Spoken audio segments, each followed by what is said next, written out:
Maşinuri hakkında resmi karar e'lon qilindi, qadrli ko'ruvchilarimiz.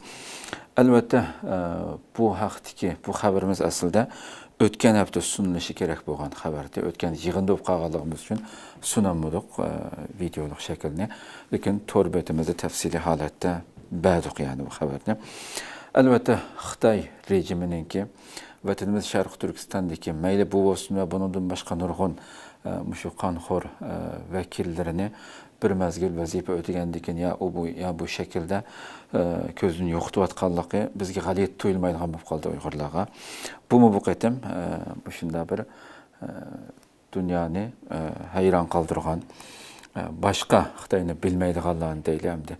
Yaqinqi yillardan buyon Xitoy nurg'un Xi Jinping masalan atrofidagi nurg'un cho'ng amaldorlarni yo'qotganga o'xshash Xitoy uchun eng muhim bo'lgan Sharq Turkistondan iborat bu yerda vazifa o'tagan, hatto Xitoyning Xi Jinpingning eng yaqin do'stlaridan birisi deb qaralayotgan Ma Xiaoruimi bir shaklda ko'zini yo'qotilib, andan keyin oxirida qaror e'lon qilindi. Bu xabar atalmish Abdunum rayonlik Uyg'ur Abdunum rayonlik partiya komitetining sobiq sekretari Sharq Turkistondagi irqiy qirg'inchilik jinoyatininki bosh ijrochilaridan bo'lgan Ma Xiaoruininki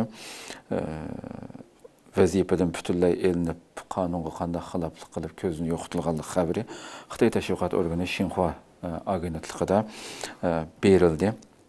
Ve shu yerda deyilgan so'zlarda Xitoy Kompartiyasi Markaziy komiteti siyosiy byurosi 30 iyun yig'ini ochib, Ig'ir intizomga xiloflik qilish, qonunga xiloflik qilish bilan ayblangan Ma Xiaorui haqida qaror ma'qullaganligini shu xabarda tilga ilib e'lon qildi Xitoy. Xitoy rejimining qarorida Ma Xiaoruining g'oya e'tiqodiy va siyosiy maydonini yo'qotganligi, siyosiy intizom va siyosiy nizomlarga ig'ir xiloflik qilganligi, atrofidagi xizmatchi xodimlarining ig'ir intizomga va qonunga xiloflik qilishiga, jinoyatga chetilishiga ko'z yumganligi, tashkiliy intizomga ig'ir xiloflik qilganligi, o'zi va urug' tuqqanlarning belgilamaga xilof holda boshqalarni xizmatga o'rinlashtirganligi, qonunsiz holda g'oyat zo'r mol-mulk qabul qilganligi, jamoat xarakterlik, chiriklik shakllantirganligi qatorliqlar tilga ilingan. Biz hayron qoldikmi? Asla. Chunki bu va bundan ilgirki bütün hattoki Xitoyning o'zining ichidagi amaldorlarining chiriklikda, parixo'rlikda, o'zining urug' tuqqanlarini ishga o'rinlashtirishda, ya'ni bu g'alitlik emaski Xitoyga nisbatan. Yani hemmesi gelig'ichi bununla, bu patqaqqa, bu yunduğu çilashqan nimeler aslında Xitoy tajovuzchilarining hammasi. Bu şekilde hem de mush şekilde xabarda qarorda mushunda bir qaror olganligini tilga ilib o'tgan Xitoy. Qarorda yana Ma Xiaoruiga partiyadan qo'g'lash jazosi berilganligi, Xitoy reviziya komiteti tarafidan bo'lsa ma'muriy vazifadan qoldirish jazosi berilganligi, uni Xitoy Kompartiyasi 20-qurultiy vakili salohiyatimi bekor qilinganligi bildirilgan. Oxirgi mezgillarda uning yig'inlardimi ko'z ko'rinmayotganligi haqidagi xabarlarmi kelgan ta'minlab bilgandek.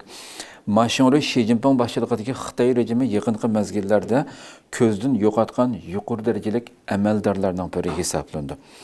Qo'li Sharq Turkiston xalqining qiyni bilan bo'yalgan Ma Xiaorui 2021 yil 12-oyning oxirida Sharq Turkistonda irqiy qirg'inchilik jinoyatining bosh ijrochisi Qin Chuanguoning o'rniga almashtirilgan edi. Hammalarga ma'lum bo'lgandek va 2025 yil 7-oyda Ma Xiaoruining o'rniga Qin Shaojang vazifaga qo'yilgan edi. Ma Xiaorui Beijingga qaytirib ketilgandan keyin Xitoy Kompartiyasining ko'plagan muhim yig'inlarida ko'rinmagan edi va bu yil aprel oyida uning intizomga, qonunga ig'ir xiloflik qilish degan sabablar bilan tekshirilayotganligi xabar qilingan edi. Bularning hammasini albatta o'z vaqtida mush xabarlar chiqqanda huzurlarga sunduq bu xabarlarni.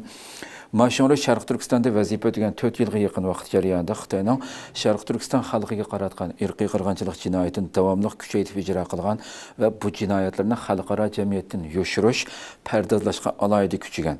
Navbatda Ma Xiaoruining o'rniga kelgan Qin Shaojangmi Xitoyning Sharq Turkistondagi sistemalik irqiy qirg'inchilik jinoyatini davomli kuchab ijro qilayotganligini hammamiz aniq bilamiz, dunyo biladi. U kessi bu keladi, bu kessi u keladi. Ammo bu jinoyat, bu qirg'inchilik, bu bostirish yildan yilga birinin keyinden biri kelgan bolsa, acizleşip uyak dursun, küçüyüp meňiп oturdy. Bu mu bir hakikat?